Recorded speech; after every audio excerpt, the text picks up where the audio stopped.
பிரசாந்த் கிஷோர் பொறுத்த வரைக்கும் அவர் ஒரு பொலிட்டிக்கல் அனலிஸ்ட். இப்போ யார் பணம் கொடுத்தாலும் அந்த கட்சிக்கு போய் அவர் வந்து ஆலோசனை சொல்லுவார், வெற்றி பெறதுக்கூட வழியை சொல்லுவார். ஆனால் 100க்கு 100 அவர் சொன்னதெல்லாம் நடந்தது கிடையாது. அப்படி இருந்தாலும் அவர் பீகாரில் அவர் சொந்த கட்சி, அவருடைய பிரசாந்த் கிஷோருடைய சொந்த இயக்கமே அங்கே பீகாரில் படுதோல்வி அடைஞ்சிருக்கு. அதனால் அவர் எல்லா நேரமும் அவர் பொறுத்த வரைக்கும் என்னென்னா, ஜெயிக்கிற குதிரைகளில் பந்தயம் கட்டுவான்னு சொல்கிறாங்க இல்லையா, அதே மாதிரி தமிழ்நாட்டில் பொறுத்த வரைக்கும் இந்த அணி ஜெயிக்குதா, ஆந்திராவில் இந்த அணி ஜெயிக்குதா அப்படின்னு பார்த்து தான் அந்த கட்சியோட போய் அவர் இதாக சேருவார்.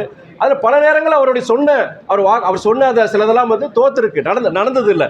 தமிழ்நாட்டில் பொறுத்த வரைக்கும் ஒரு கருத்தை சொல்லியிருக்கிறாரு.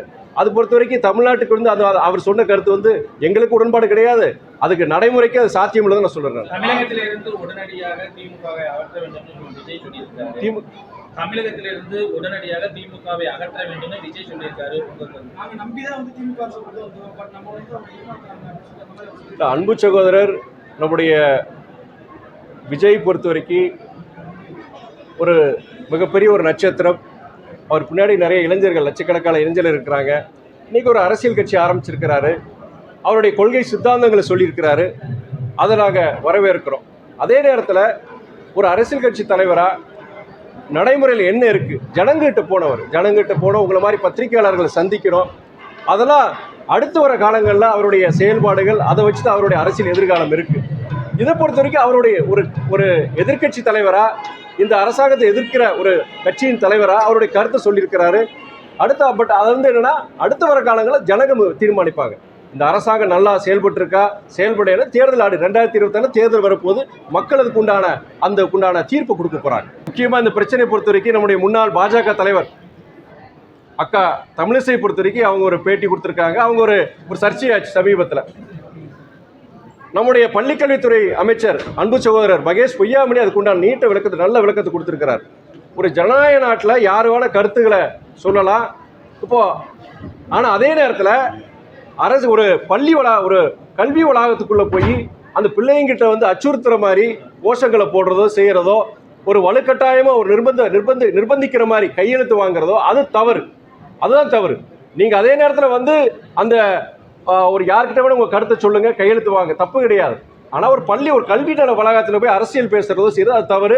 அதுவே வலுக்கட்டாயமாக அவங்கள மிரட்டுற தோணியில் கையெழுத்து போடுங்கன்னு சொல்கிறது அது தவறு. அதுதான் நம்முடைய அமைச்சர் சொல்லியிருக்காரு, நம்முடைய தமிழக அரசும் சொல்லியிருக்கிறாங்க.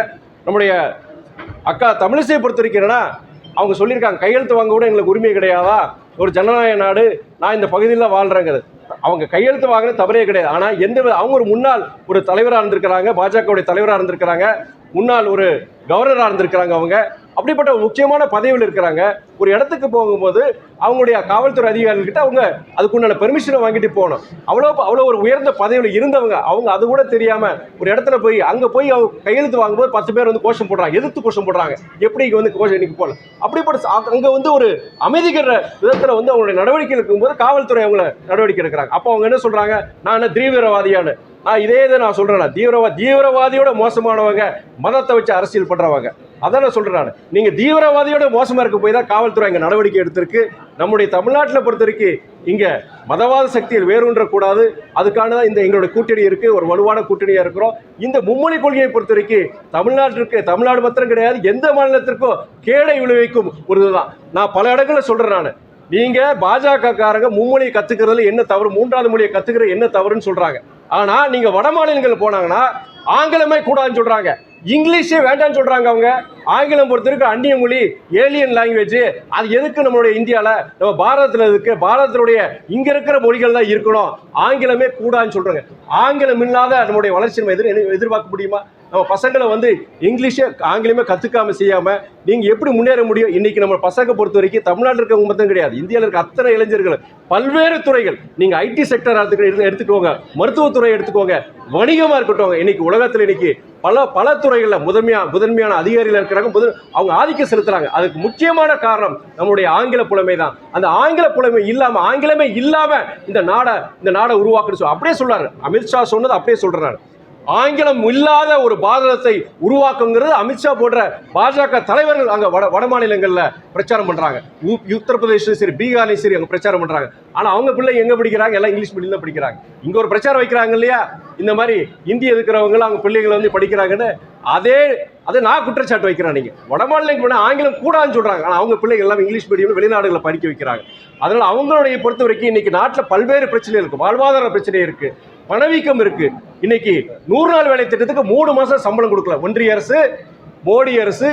3 மாசமா தமிழ்நாடு மாத்திரம் கிடையாது, பல மாநிலங்கள்ல சாதாரண ஏழை பாளைய ஜனங்க உழைச்சவங்களுக்கு 3 மாசமா சம்பளம் கொடுக்கல. இது மாதிரி பல்வேறு சீர்கேடுகள் பிரச்சனை இருக்கும்போது விவசாயிகளுடைய பிரச்சனை இருக்கு, பல்வேறு பிரச்சனை திசை திருப்புறதுக்கு இது போன்ற விஷயங்கள் மதத்தை கையாளுறாங்க, இப்போ மொழியையும் கையாளுறாங்க என்னுடைய குற்றச்சாட்டு. பாதகம் செய்பவரை கண்டால் நாம் பயம் கொள்ளலாகாது பாப்பா, மோதி மிதித்து விடு பாப்பா, அவர் முகத்தில் உமிழ்ந்து விடு பாப்பா. அண்மை செய்திகளை உடனுக்குடன் தெரிந்து கொள்ள இணைந்திருங்கள் எம் நாடு தொலைக்காட்சியுடன்.